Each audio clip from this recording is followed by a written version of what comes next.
예, 드디어 내일 일정이 개봉을 합니다. 예, 벌써 그 좋은 소식이 두 가지 들려왔는데요. 내년 2월 26일 열리는 그 89회 아카데미상 외국어 영화상 부문 한국 대표작으로 이미 선정이 됐고요. 또 오늘 예매율 1위를 달리고 있습니다. 오늘 그 개봉을 손꼽아 기다리시는 이제 관객분들에게 나오셨는데 먼저 그 감독님과 배우분들 기분이 좀 어떠신지 첫인사 좀 부탁드리겠습니다. 감독님부터 여쭤볼까요? 항상 곤란한 걸 제일 먼저 질문받아가지고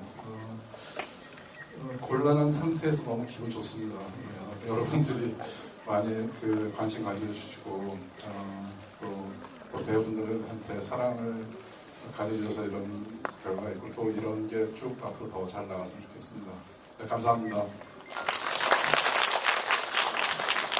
안녕하세요. 밀정에서 일본 경찰 하시고요.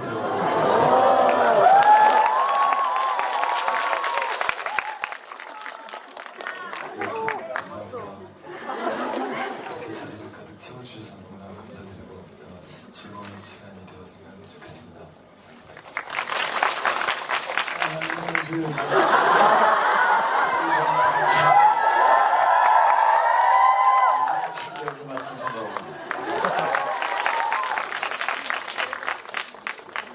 네, 안녕하세요. 저는 우열당의 새로운 리더 역할을 맡은 김우진 역할을 맡은 강입니다. 오랜만에 관객분들하고 이렇게 마주 앉아 보는데요. 너무 반갑습니다. 안녕하세요. 밀정에서 연계순 역 맡은 한지민입니다. 반갑습니다. 오늘 앞으로 많은 분들이 객석 채워주시고 또 열렬히 환영해주셔서 굉장히 설레이고 기분이 좋습니다. 오늘 짧게나마 함께 즐거운 시간 가질 수 있으면 좋겠습니다. 네, 안녕하세요. 밀정에서 조혜정 역할을 맡은 신성범입니다. 반갑습니다.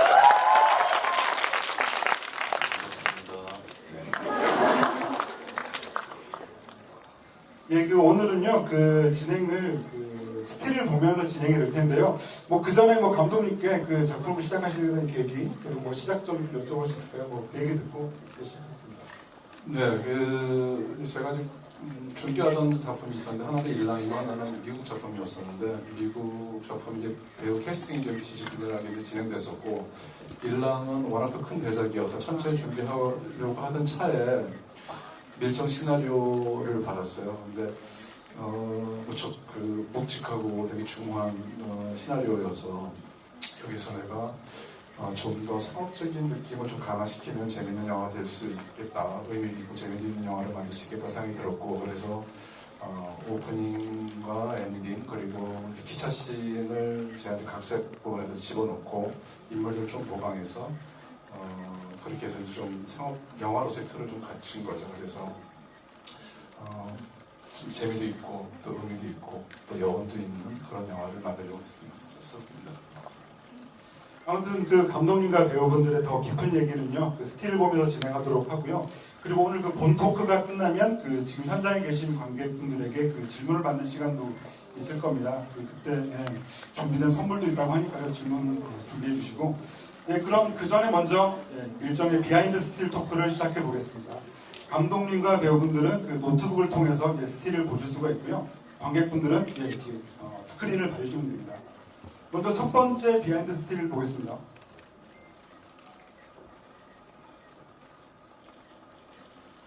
그 뮤지엄에서 가장 인상적인 장면이었죠. 바로 그 하이라이트 장면인 기차 안 스틸입니다.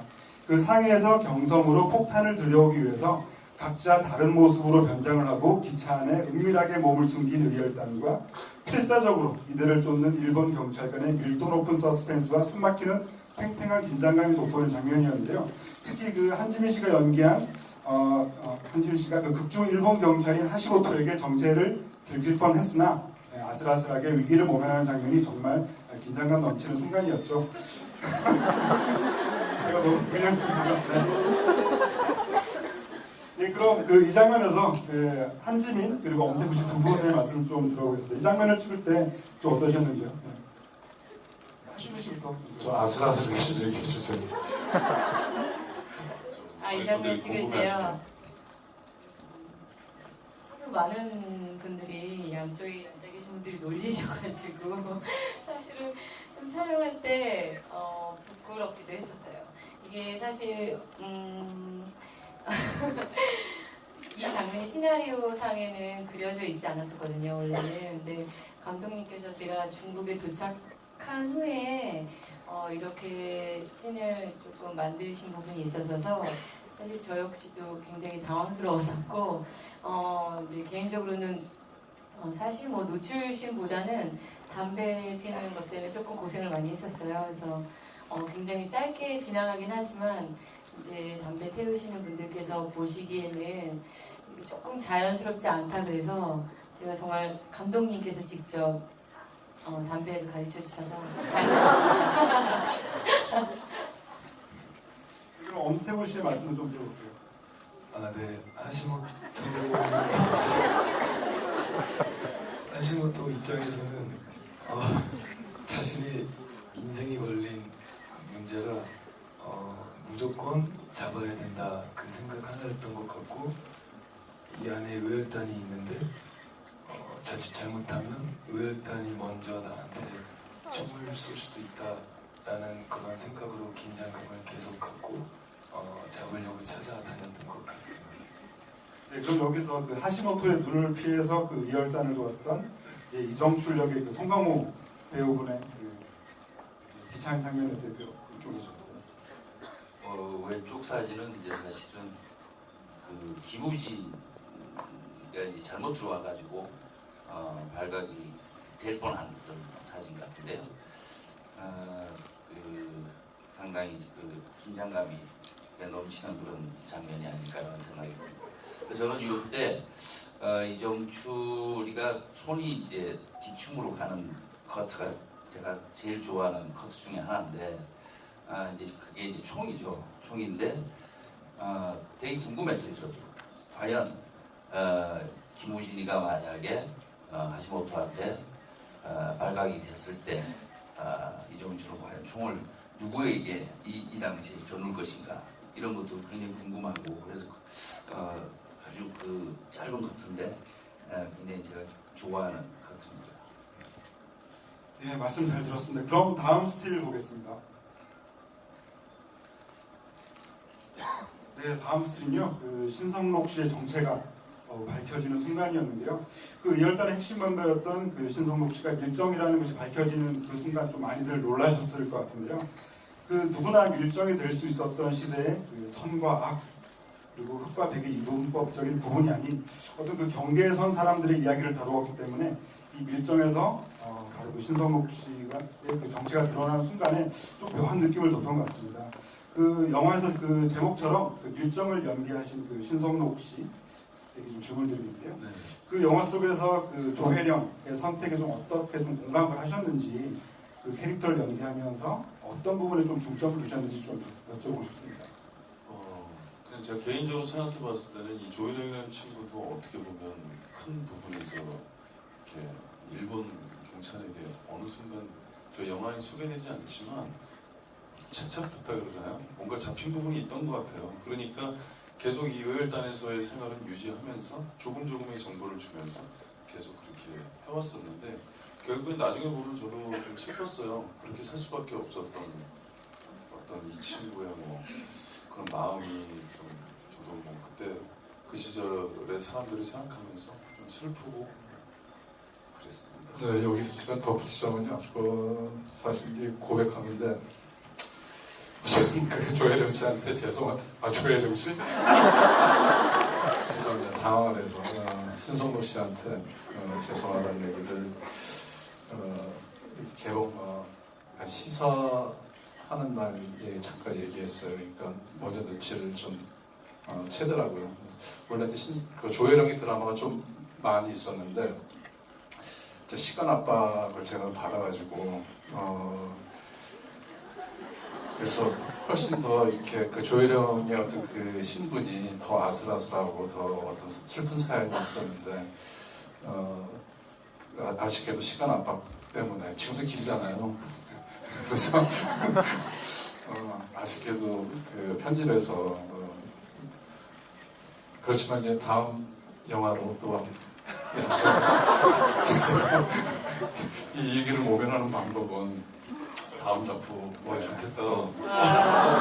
일랑이 나오는 거예요? 하여튼 뭐 그래서 꼭 그렇게 나온다는 건 아니지만 다음 작품 때까지 자주 봤으면 좋겠어요. 아니 저희 영화 잘 되면 또 감독님 확장판 뭐 이런 감독판에서 조금 그래도 다시 조금이라도 기사에 생길 수 있지 않을까요? 거기 신성로 씨의 명연기가 나옵니다. 기대해 주세요. 그래서 오늘 일부러 이렇게 좀 멀리 앉으신 것 같아요. 공유 씨에게도 좀 여쭤보겠습니다. 그 위열단의 리더로서 어떻게 보면 그 오랜 친구를 냉철한 판단으로 처단할 수밖에 없는 순간의 장면인데요. 이 장면 찍을 때 좀 어떤 생각으로 좀 촬영에 임하셨는지 여쭤보고 싶네요. 이제 사실은 제가 그 성록이가 편집된 부분에 대해서 얘기를 하려고 했었는데 감독님이 스스로 먼저 얘기를 하셔서 아니 어떤 인터뷰 했더구만 벌써. 네, 오늘 얘기한 것 같습니다. 실망했어.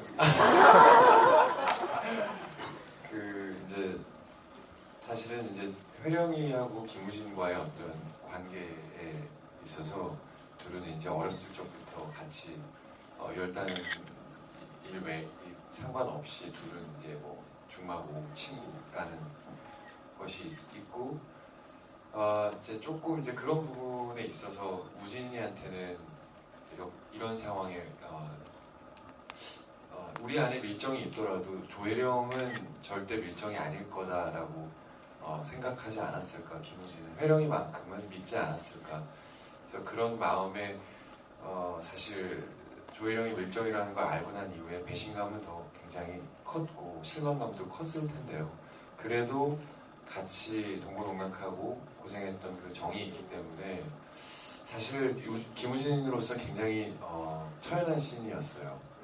같이 동고동락했던 의열단은 모두가 바라보고 있는 가운데에서 제 손으로 친구인 회령이를 향해서 총구를 겨눈다는 게 김우진으로서는 굉장히 슬픈 처연한 신이 아니었나.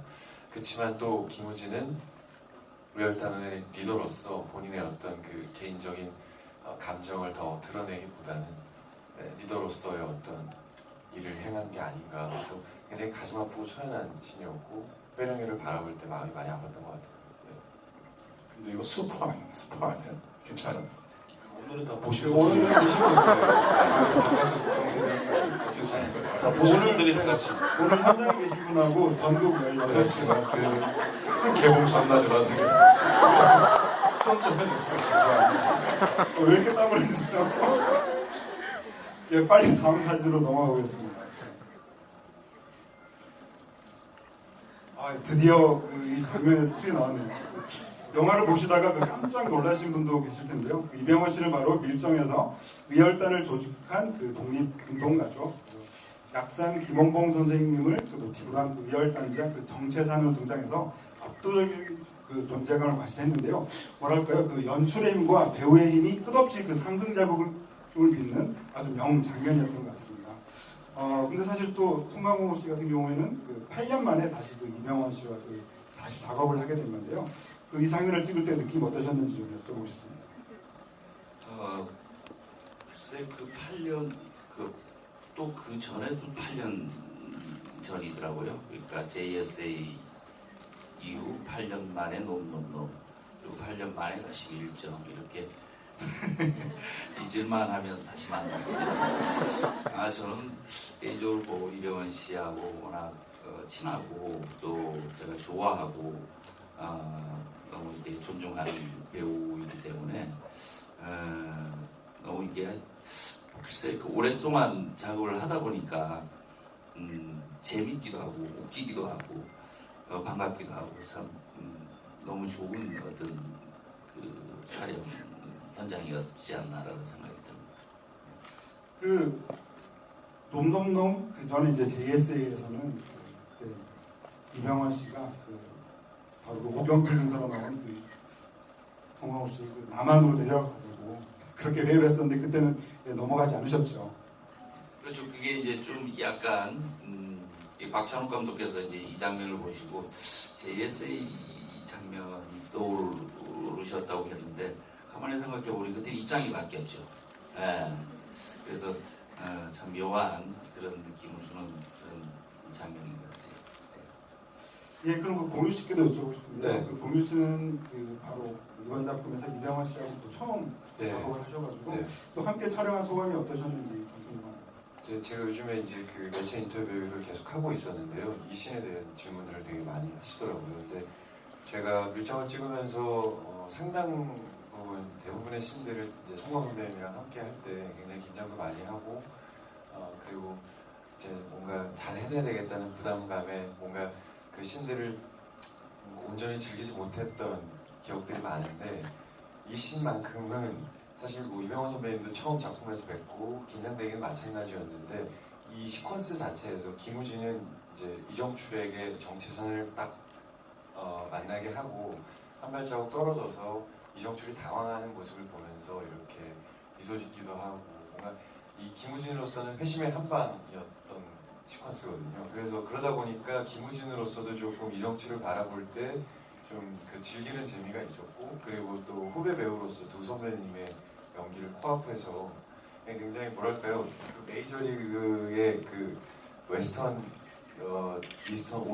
가장 센 올스타 두 팀이 만나갖고 격돌하는 것 같은 느낌이었어요. 그래서 이렇게 얘기하는 게 좀 그렇지만 뭔가 관람하는 느낌이 들기도 했어서 저로서 굉장히 그 자체가 너무 신기했고, 그리고 또 대사를 많이 주고받지 않으셔도 눈빛과 표정과 그 분위기만으로도 굉장히 묵직한 어떤 것이 왔다 갔다 하는 것을 앞에서 볼 수 있어서 저한테는 되게 기억에 남는 씬입니다. 네, 그래서 메이킹 그 사진 찍는 스틸 이사분이 저희 이렇게 리허설할 때 사진 찍으실 때 한 번도 영화 찍으면서 그런 적 없는데 이렇게 V자를 그리고 이 두 분을 뒤로 빼고 제가 사진을 한 장 찍었어요. 왠지 남겨야 될 것 같아요. 네, 그래서 굉장히 기억에 남는 씬입니다. 그 세 사람의 그 삼각 구도만으로도 정말 압도적인 명장면이었고요. 계속 다시 돌려보고 싶은 그런 장면이기도 합니다. 예, 그리고 오른쪽 사진을 보게 되는데요. 바로 그 영화 초반에 나왔던 그 리얼단의 리더 김장옥 역의 그 박희순 씨인데요. 저는 그 이병헌 씨만큼이나 그 박희순 씨에 굉장히 깜짝 놀랐었는데요. 실제로 이 인물도 그 실존 인물을 또 모티브를 얻어왔죠. 바로 그 종로 경찰서에서 그 폭탄 사건을 일으켰던 인물인데요.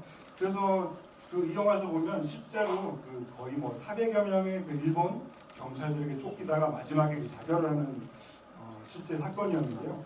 뭐 아실 분도 계실지 모르겠는데 그 장르가 암살에서 그 하와이 피스톨, 하정우 씨가 연기한 하와이 피스톨이 이 역할에서 조금 그 영향을 받았다는 얘기도 있었던 그 캐릭터입니다. 그런데 그 실제 사건의 그 장면과 똑같이 영화 초반부에 일본 경찰에게 쫓기고 또 마지막에 죽음을 맞는 장면이 그대로 있어가지고 저는 그 초반부에 그 일정이라는 작품에 깊이 빠지게 되는 그런 장면이긴 했는데요.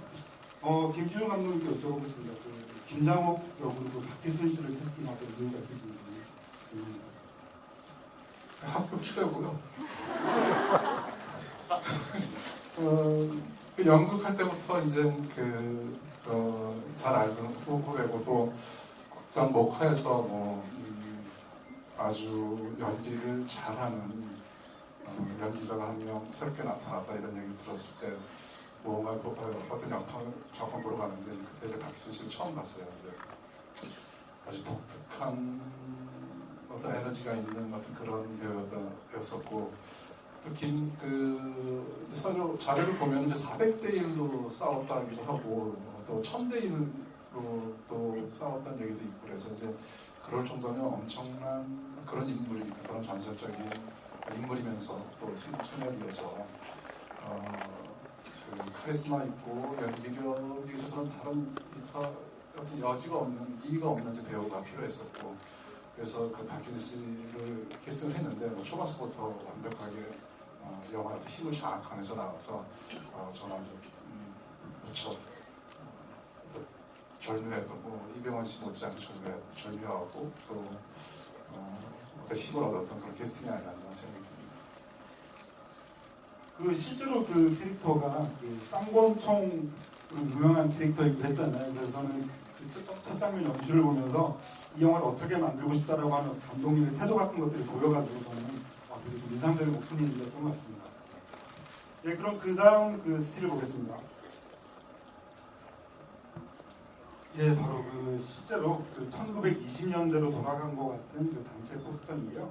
1920년대 말 그 극단의 시대에서 함께 공존할 수 없었던 그 의열단과 그 일본 경찰이 한 자리에 모인 모습입니다. 자세히 보시면 한 자리에 모여 있는데요. 이렇게 그 역사 속에서 실제 사건들과 실존 인물들을 바탕으로 연기를 해왔다는 점에서 저는 여기 계신 배우분들이 다른 작품에 출연했을 때와는 조금 더 다른 마음가짐으로 이 작품에 임하지 않았을까 하는 생각이 드는데 어떠실지 송강호 씨부터 좀 말씀을 여쭤볼까요?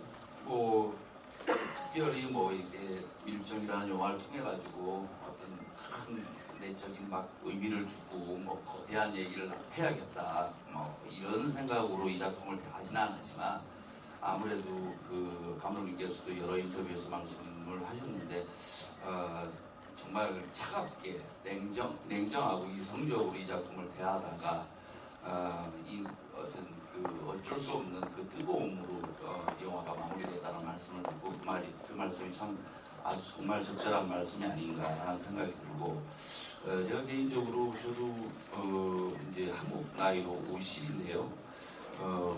그 적지 않은 나이인데 동안이시다. 좀 부끄럽게도 상해 임시정부 청사를 처음 가봤어요. 그래가지고 참 그냥 들어갈 때는 아무 뭐 이렇게 큰 뭐 마음이 아니라 그냥 늘 가보는 데고 이제 당연히 가봐야 되는 곳이라고 이제 가벼운 마음으로 들어갔다가 나올 때는 아주 어쩔 수 없는 그 무거움 이런 것들을 이렇게 가지고 있게 되는 경험도 했었고 또 개인적으로 그 서대문 형무소 거기도 참 부끄럽게도 처음 가고 그 장소에서도 촬영을 해봤는데 참 가늠할 수 없는 고통 속에 그 속에서 수없는 나날을 보내시고 고통스럽게도 돌아가신 분들이 많이 계시다라는 얘기를 듣고 이 밀정이라는 영화가 이제 배우로서도 굉장히 이렇게 처음과 끝냈을 때의 마음이 좀 많이 다르게 느껴지는 그런 작품이 아니었나 이렇게 좀 소외가 되네요. 예, 아마 좀 덧붙이자면 아마 그 송강호 씨가 처음 그 상해에 있는 그 프랑스 조개거리에 있던 그 대한민국 임시정부 청사를 들어가기 전과 나왔을 때 모습이 아마 그 느낌이 아마 제가 영화 일정을 만들 때 똑같은 것 같아요. 저는 이 영화를 그냥 뭐 극영은 아니지만은 콜드 누아르라는 그 스파이 영화를 외피를 입혀서 장르적으로 되게 차갑고 숨막히는 어떤 서스펜스를 연출하는 그런 영화를 만들려고 하다가 그 작전에 실패하고 의열단의 어떤 생존 문제로 이야기가 넘어가면서 그냥 쉽게 그냥 단순하게 생각해서 나 같으면은 이 고문을 견뎌냈을까, 이 상황을 견뎌냈을까 이렇게 접근하다 보니까 무언가 제가 그러니까 일반인으로서는 가질 수 없는 뭔가 이렇게 더 큰 것이 있고 더 뛰어넘어야 될 부분들이 있는 것 같더라고요. 그래서 어쨌든 그래서 더 뜨거워질 수밖에 없는 게 만들 수밖에 없는 그런 상황이었었고 그게 아마 강호 씨가 그 중앙청사에 임시정부 청사에 들어가다 나왔을 때 그냥 편하게 들어갔다가 어떤 묵직함을 갖고 나왔을 때의 느낌이 뭐 저랑 똑같지 않았을까 그런 생각입니다. 그 같은 질문을요 다른 배우분들께 좀 여쭤볼게요. 신성록 씨부터 좀. 예. 어떤 질문이죠? 아무래도 그 다른 작품들에 임했을 때와 좀 달리 그 역사 속의 그 실제 사건과 그 실존 인물을 연기한다고 하는 게 좀 나았을 것 같아요. 일단 저는 뭐 영화의 경험 많지 않아서 그냥 감독님 그다음 선배님들이랑 작업한다는 것만 해도 어린애처럼 이렇게 좋아서 이렇게 왔는데 영화 자체가 참 그런 제가 생각했던 분위기보다 훨씬 더 무겁고 차갑고 그런 많은 감정을 표현하지 않은 상태로 가는데도 뜨거운 거를 같이 이제 배우들이랑 같이 연기를 하다 보니까 많이 느꼈어요. 그래서 저희가 느낀 그런 부분들을 관객 여러분들이 같이 느끼셨으면 좋겠습니다. 한지민 씨. 아, 저도 같이요. 일단은 영화를 보고 나서의 느낌은 사실은 아무래도 전 의열단이다 보니 뭔가 이제 나라를 위해서 열심히 항쟁하고 투쟁하셨던 분들에 대한 이야기만 많이 듣고 그것이 옳고 바른 길이라고만 이제 생각을 했었었는데 이제 밀정 영화를 보면서 이제 하시모토도 그렇고 이정출도 조선인이지만 일본 경찰로 살아가고 있는 그런 부분에 대해서 조금 다르게 생각이 다가오더라고요. 왜냐면 명계순이 마지막에 고문을 당할 때 과연 나라면 이 순간에 아무 말도 하지 않고 내 목숨을 걸 수 있을 만큼 이 나라의 독립을 위해서 내가 내 목숨을 내놓을 수 있을까라는 생각을 했을 때 그건 굉장히 두렵고 저 같은 경우엔 못할 것 같았는데 그 시대가 주는 아픔과 환경 안에서 어떻게 보면 저렇게 살아가고 있는 경찰로 일본인 경찰로 살아가고 있는 분들도 굉장히 혼란스럽고 마음은 편하지 않았을 거란 생각이 많이 들더라고요. 그래서 제가 밀정을 보고서 기억에 남는 대사를 이제 질문을 받았을 때는 중간에 정채산이 하는 대사가 있어요. 저기에게도 조국은 있고 마음의 빚은 있을 거다라는 그 대사를 듣고 나서 그냥 마지막에 사실 배신을 하는 주동성까지도 참 아프더라고요. 그래서 그 시대에 살았던 많은 분들이 다 각자의 나름의 이유가 있었고 슬픔과 아픔이 다 있지 않았을까라는 생각에 보고 나서는 사실 그 여운이 더 컸던 것 같아요. 권무 씨와 엄태웅 씨도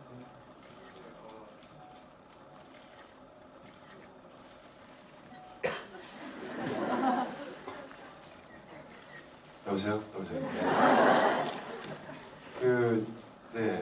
저도 선배님하고 감독님하고 말씀하신 거에 너무 공감을 해요. 저희가 영화 아마 제작 발표회 자리였던 것 같은데 이제 감독님이 아까 얘기하셨던 부분을 얘기하실 때 굉장히 저도 공감하고 끄덕끄덕 거렸던 게 제가 밀정이라는 영화를 시작할 때는 어떤 정말 솔직하게 말씀드리면은 이 시대에 실제 있었던 사건 그리고 이 시대가 갖고 있던 어떤 그 아픔들에 의해서 이 영화를 시작한 게 아니었어요. 저는 솔직하게 굉장히 영화적으로 바라봤고 그리고 제가 맡았던 김우진이라는 인물도 김시현이라는 분을 모티브로 한 역할이 실존 인물을 모티브로 한 역할이긴 하지만 사실 저는 그것에 크게 비중을 두지 못했던 것 같아요. 그래서 감독님이 이것 어떠한 미장센을 보여주시고 이 시대를 어떤 톤과 모습으로 보여줄까 그리고 김우진이 어떻게 배우로서 이 20년대 때 제가 이 시대에 들어갔다 나오는 것에 어떤 그런 외적인 매력에 많이 끌렸었던 것 같아요. 근데 너무 희한하게도 영화 그 독립운동을 하는 의열단의 리더인 김우진이라는 역할을 하면서 글쎄요 그 순간이 어느 순간이었는지는 정확하게 말씀 못 드리겠으나 상해에서 영화를 찍고 촬영을 하면서 거듭되면서부터 굉장히 자연스럽게 감독님이 말씀하신 것처럼 그 뜨거워지는 순간이 오더라고요. 그래서 좀 부끄럽기도 했고 그리고 뭔가 배우로서 쉽게 할 수 없는 경험을 이 영화를 통해서 한 게 아닌가라는 생각이 들어서 굉장히 많이 생각하게 됐고 보람되고 뿌듯했고 뭐 그랬던 것 같습니다. 대한민국 사람이다라는 걸 다시 한번 스스로 하시모토 느낄 수 있었다. 저도 실수를 처음 방문했을 때가 작품이 임하는 좀 마음 자세가 좀 더 진지하게 바뀌었던 것 같은데 뜨거움이 여기까지 차올라가지고 그 준비를 어떻게 해야 되지? 갑자기 그 뜨거움을 어떻게 해야 될지 모르겠어가지고 일본어 대사를 연습해야 되는데 이게 좀 약간 그런 마음이 있었던 것 같아요. 그래서 어떻게 해야 될지 생각했다가 스스로 내린 결론은 진짜 압독하게 하고 진짜 순간순간 살아있는 그 아시모토로의 제가 할 수 있는 최대치를 해서 이 작품에 더 기여하고 보탬이 되어야겠다는 생각을 그때 한번 돌아오는 차 안에서 마음속으로 다짐했던 것 같습니다. 근데 그 물론 뜨거워지는 순간들이 다 이제 도전 느꼈을 텐데 근데 이거를 이런 감정을 저는 뭐 배우들도 그랬고 뭐 이렇게 강요하지 않았던 것 같고 그래서 어떤 그 계몽주의적인 애국심 고치 않은 이른바 이제 국뽕 영화라는 어떤 그런 화살에서 조금 그래도 그냥 잘 비껴나가지 않았나 이렇게 저는 생각을 하고요. 그래서 뭐 용케 잘 피해갔다고 생각을 하는데 근데 뭐 하지만 뭐 이 영화가 뭐 예를 들어 뭐 국민을 향한 또는 대중 여러분들을 향한 영화를 바랬고 그래서 누군가가 이 영화를 그런 의미에서 뭐 민뽕 영화라고 부른다면은 저는 마다하지 않겠습니다. 되게 인상적인 말씀이십니다. 이 말씀 웃겨요? 아니 그게 아니라 원래 그 감독님께서 그런 사실 웃기는 얘기. 저는 그 이 포스터를 보면서요. 처음에는 보통 이런 포스터 같은 경우에는 그 영화 속의 한 장면을 가져오는 경우가 많죠. 그래서 저는 처음 봤을 때 영화 속에서 이런 사진을 찍는 장면이 있었나라고 궁금했었는데 그게 아니구나라는 생각을 하면서 거기 배우분들이 거의 뭐 이심전심으로 말씀해주신 그 뜨거움 이런 것들을 조금 느낄 수 있는 그런 사진인 것 같습니다. 예, 그럼 그 여기서 일정의 그 스틸 토크는 여기서 마치도록 하고요. 아무튼 이제부터 그 여기 왕십리 현장에 계신 분들의 궁금증을 해소해드릴 시간이고요. 질문 있으신 분들에게 손 들어주시면은 마이크가 가도록 하겠습니다. 마이크가 여기서 제일 가까우신 분한테 하죠.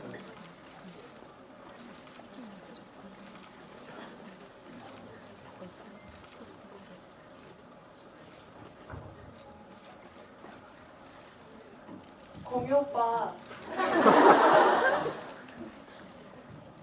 네. 애기 기저귀 가실 때 어떠셨어요? 똥기저귀.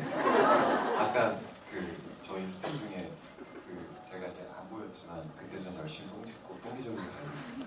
어땠냐고요? 대량 난감. 네, 어쨌든 뭐 김우진으로서는 그 상황을 모면해야 됐기 때문에 뭐 굉장히 긴장되는 마음으로 찍긴 했는데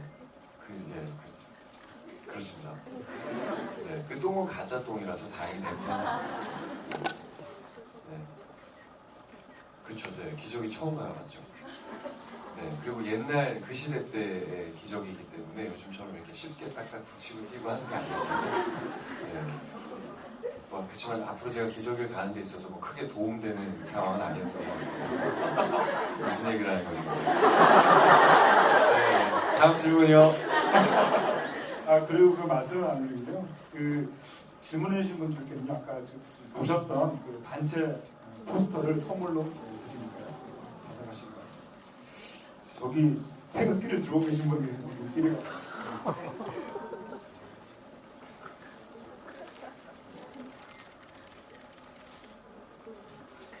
송상호님이 이정출이 형을 한 달 형을 받은 거예요. 그러니까 한 달 뒤에 형을 아예 안 받은 건 아니고 감옥에 있다가 나온 거지. 실제로 이제 이정출이라는 인물의 실제 모델이 있어요. 황옥이라는 분인데 이제 역사적으로 그분이 진짜 친일반지 아니면은 의열단을 도운 의열단인지는 지금 역사적으로 평가가 보류가 되고 잘 모르는 상황인데 그분도 법정에서 이렇게 읍소하고 억울함을 호소를 한 건 사실이고 그러다 보니까 자연스럽게 이제 풀려나게 된 거 아닌가 생각이 듭니다. 그래서 어느 쪽도 환영받지 못하는 좀 불행한 사람인 거죠. 그래서 법정에서 그렇게 했기 때문에 조금 더 풀려난 실제로 그랬던 거 알고 있습니다. 그 연계술 수채가 만든 거예요. 네, 맞습니다. 네, 빨리 또 질문 받아야 되겠습니다. 이번에는 저기 제일 뒤로 갈게요. 왼쪽 제일 끝에 계십니다. 왔다 갔다 하면 노동되겠네요.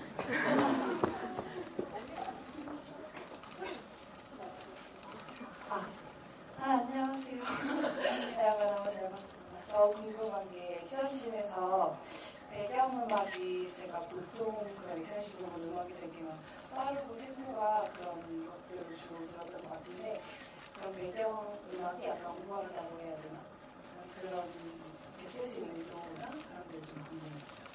뭔가 긴박한? 긴박. 네.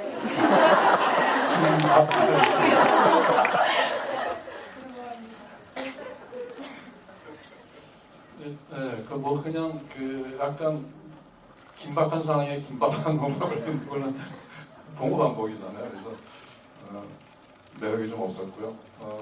그리고 이제 이 영화가 이제 막 활극적인 요소를 전달하려는 의도가 애초부터 없었고, 총을 쏘고 무언가를 그냥 누군가를 총을 쏘고 피하고 도망가고 뭐 이렇게 활극적인 요소보다는 살기 위해서 총을 쏴야 되고 또 뭔가 큰 것을 위해서 총을 들어야 되는 뭐 이런 느낌이 그것들이 그런 몸짓들이 외혈단의 어떤 그 총을 하나 쏘고 도망가고 피하고 누군가를 구하려고 하고 이런 몸짓들이 그냥 처연하게 보였으면 좋겠다는 생각이 들었어요. 그리고 특히 이제 그 의혈단들 경성에 있는 나머지 의혈단들이 몰살 당할 때 수익제재를 썼던 거는 이제 그게 이제 무척 좋아하시는 분들은 너무 막 좋아하시고 또 약간 그 분리되는 느낌이 있잖아요. 석교효과 같은 느낌으로 뭔가 이렇게 감정으로 빠지려고 하는데 자꾸 이렇게 밀어내는 듯한 느낌을 받으신 분도 있을 것 같아요. 그래서 저는 이제 그 철저하게 어떤 반어적인 느낌도 있었지만은 쓴 의도는 그 당시에 수임 재즈가 1920년대 흑인들 사이로서부터 발생했던 음악이고 그리고 30년 넘어오면서 그게 이제 재즈에서 가장 대중적으로 성공한 그 장르가 스윙 재즈거든요.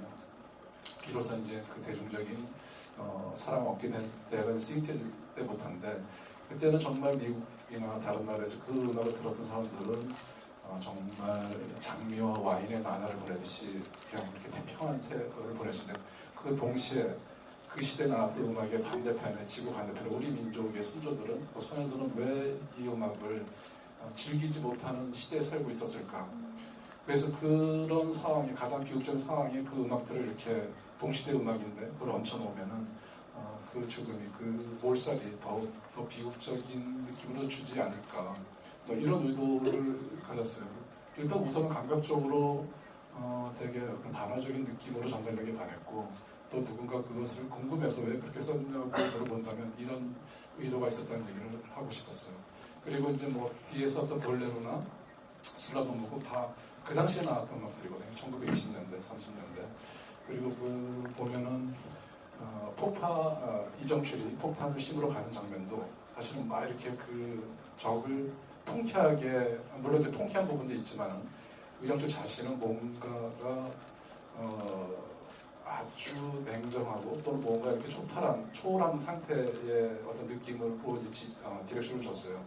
그래서 이제 볼레로도 사실은 발레곡이긴 한데 제의적인 성격이 되게 많은 곡이거든요. 그러니까 모든 그 당시까지의 교향악, 클래식이라는 것은 주제가 있으면 계속 변화하고 발전이 있어야 되는데 그래서 다른 지점으로 넘어가야 되는데 볼레로는 계속 반복을 하죠. 조금씩. 그래서 그 당시 그 볼레로 공연을 했을 때 무용극 자체보다 그 음악 자체에 더 충격을 많이 받았다고 그러더라고요. 그래서 그런 어떤 제의적 성격 그리고 의식적인 것들 이런 것들이 이정출이 단지 누군가를 타격을 주는 것이 아니라 그 자체로 스스로 어떤 의식을 함으로써 뭔가 자신의 전이 된 뭔가 변화된 이런 어떤 의식을 갖는 행위처럼 보이고 싶어서 이제 그런 음악을 썼고 마지막으로 뭐 슬라브 무곡 선곡이 3곡인데 슬라브 무곡도 그 당시에 이제 민족적인 색채가 강한 음악으로 이제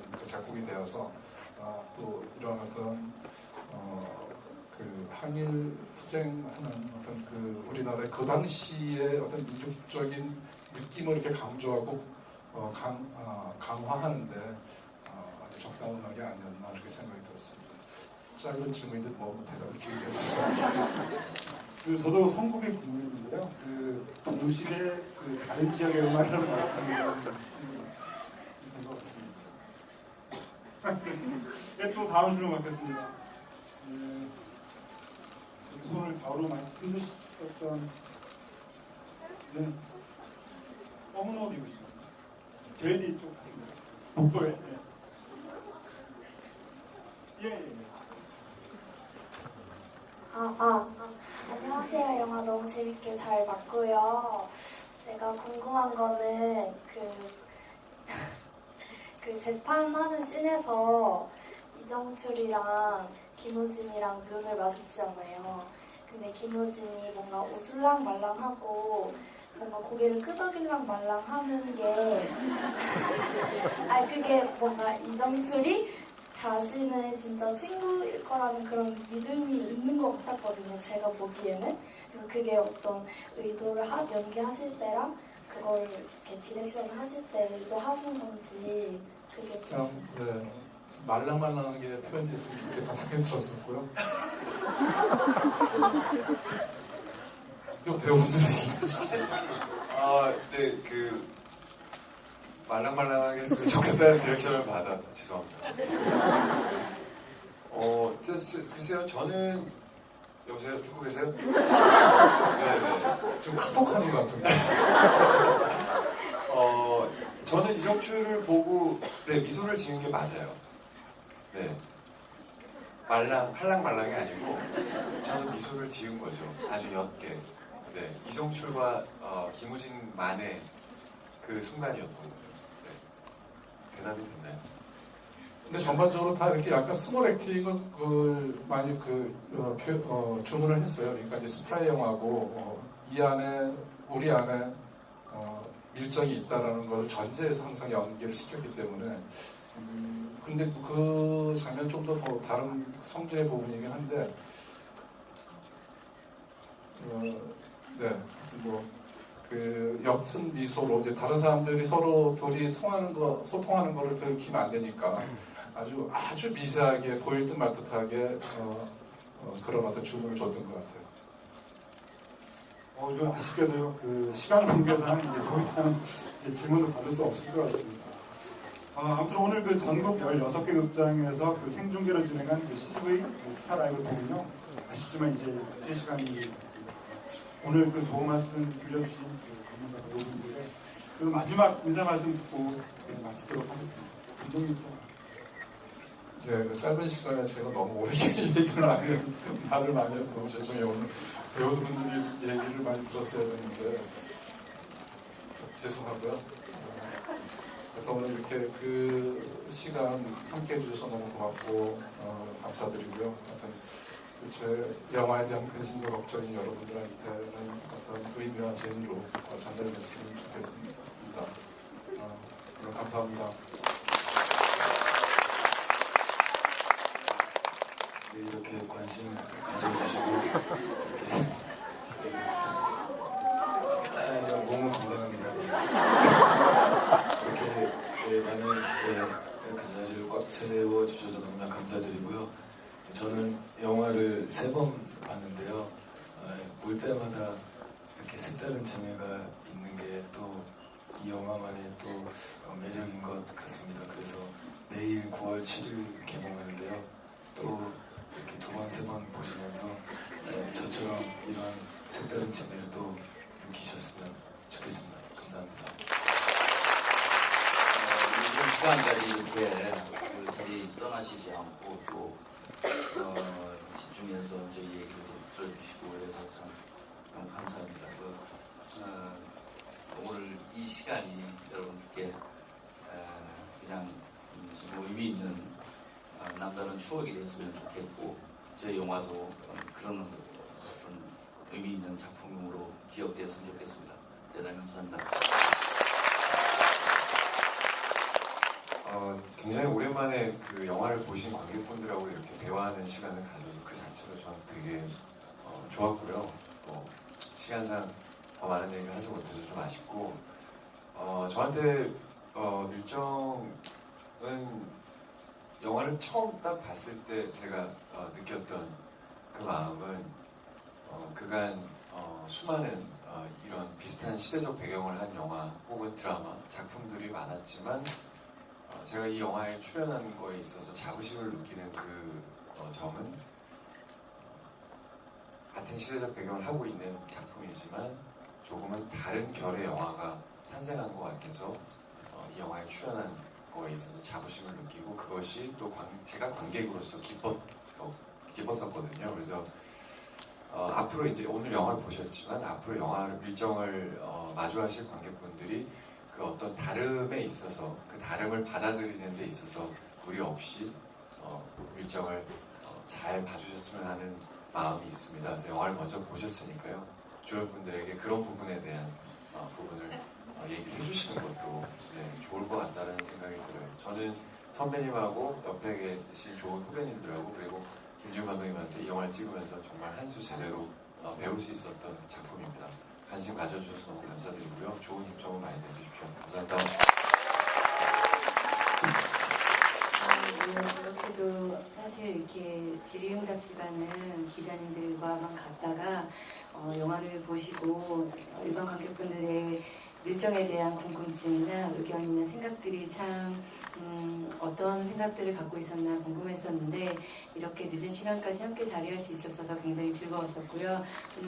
여기에 계시지 않고 다른 영화관에서도 보고 계신다는 얘기 들었어요. 이렇게 밀정에 대한 관심 가져주셔서 감사드리고 한 분 한 분 이야기들을 다 듣고 싶은데 그런 점에 있어서 아쉽지만 또 내일부터 이제 영화가 개봉하니까 앞으로도 여러분들이 이제 밀정에 대해 남겨주시는 의견들이나 메시지 같은 것들 챙겨볼게요.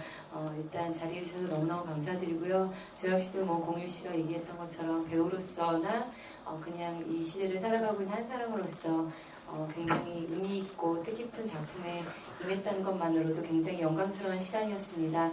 제가 밀정을 보고 느꼈던 소중한 여운들을 여러분들께서도 느꼈으리라 믿고요. 주변 분들께 좋은 소문 많이 부탁드릴게요. 조심히 돌아가세요. 감사합니다. 분들을 이렇게 만나기 처음이어서 너무 반가웠고요. 주변 지인분들께 너 밀정 봤니? 5분께만 질문을 해주시고요. 그 다음에 뭐 어쩌고 말씀하시면 대답은 하지 마세요. 더 궁금하니까. 감사합니다.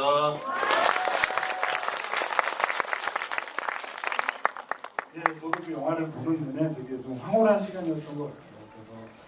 그래서 여기 계신 배우분들도 연기적으로 또 다른 단계로 나아갔다는 생각이 들었고 김지훈 감독님의 영화도 역시 또 다른 단계로 나아갔다는 생각이 들었고 그런 것들이 다 합쳐져가지고 김지훈 감독님께서 말씀하신 골든 노아르와 오늘 말씀하신 빈뽕 사이에서 정말 좀 새로운 모습을 보여줬다는 생각이 드는 그런 작품이었습니다. 오래도록 기억에 남을 작품이었고요. 아무튼 오늘 좋은 말씀 들려주신 감독님과 배우분들 보내드리면서 큰 박수 드리겠습니다. 감사합니다.